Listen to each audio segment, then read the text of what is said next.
सभी मित्रों को नमस्कार। मैं नरेश वत्स एक बार फिर आप लोगों के मध्य में उपस्थित हूँ। आज सायंकालीन सत्र में जो आपका पेपर हुआ था ग्राम सचिव का, तो इसका हिंदी का पोर्शन मैं आप लोगों के लिए सोल्व कर रहा हूँ। बहुत सारे लोग मिलाने के लिए मेरे पास कह रहे थे कि सर इसका उत्तर क्या आएगा। मैं सीधी वीडियो डाल रहा हूँ, आप सभी मिला लेना। तो किसके अनुसार पद्मावत एक समासोक्ति काव्य है? ये अकॉर्डिंग टू रामचंद्र शुक्ल। दूसरा जो है ऑप्शन इसका सही होगा इस कोड में। उसके बाद अगला है सूर सागर के रचनाकार कौन हैं? सूर सरावली, सूर सागर और साहित्य लहरी तीनों रचनाएं जो हैं सूरदास की हैं। तो इसका मतलब इसका जो उत्तर होगा वो आपका होगा, इसका भी बी ऑप्शन आपका सही होगा। तो बी ऑप्शन सही है। उसके बाद निम्न में से कौन सी एक जीवनी है? स्मृति के झरोखे से एक जीवनी है, ये बता भी दूं मैं। ये आपकी भारत भूषण अग्रवाल की जीवनी है, वैसे बता भी दूं, और बिंदु अग्रवाल ने 1999 में ये पब्लिश करवाई थी। तो इसका सही जवाब होगा ए, यानी कि स्मृति के झरोखे से। उसके बाद अगला जो आपका सवाल है 86 में वाक्य के कितने भाग होते हैं? देखिए भाग पूछा हुआ है। आप भाग या अंग दो ही होते हैं, एक उद्देश्य और एक विधेय। अच्छा सवाल है।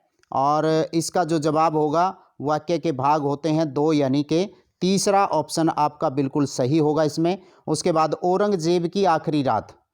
औरंगजेब की आखिरी रात जो है वो एकांकी है और उसके रचनाकार हैं, ये बीए के सिलेबस में आती थी पहले, रामकुमार वर्मा की है।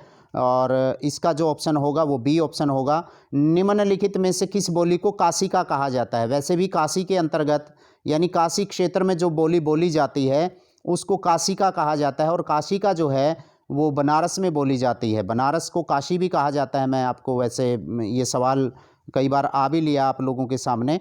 तो बनारस इसका सही जवाब होगा, यानी कि डी ऑप्शन। उसके बाद आप 89 यानी 89वां सवाल जो है उसको और देखिए। देश और विदेश में आपका जो उत्तर होगा उसमें द्वंद्व समास है, क्लियर है, यानी कि दोनों पद प्रधान हैं। और अंतिम जो इसका पार्ट है, अंतिम जो है 90वां जो सवाल है वो है जो शब्द संस्कृत और प्राकृत से विकृत होकर के हिंदी में आए हैं वो क्या कहलाते हैं? वो तद्भव कहलाते हैं भाई। संस्कृत के एज इट इज शब्द जो हैं वो तत्सम हो गए, और नहीं तो इसका उत्तर हो गया आपका तद्भव। इस प्रकार से आपके ये सारे सवाल हैं। एक बार मैं दोबारा से रिपीट कर देता हूँ। पद्मावत आचार्य रामचंद्र शुक्ल ने समासोक्ति कहा है। सूर सागर के रचनाकार सूरदास हैं।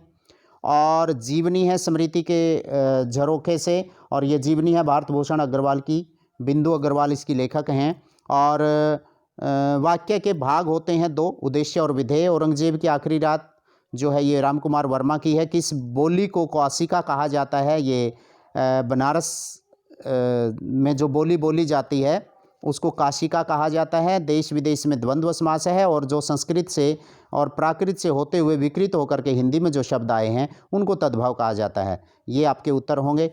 Thank you. एक बार मिला लें भाई, बाकी अपने अलग अलग पोर्शन भी आप कर लें। Thank you very much.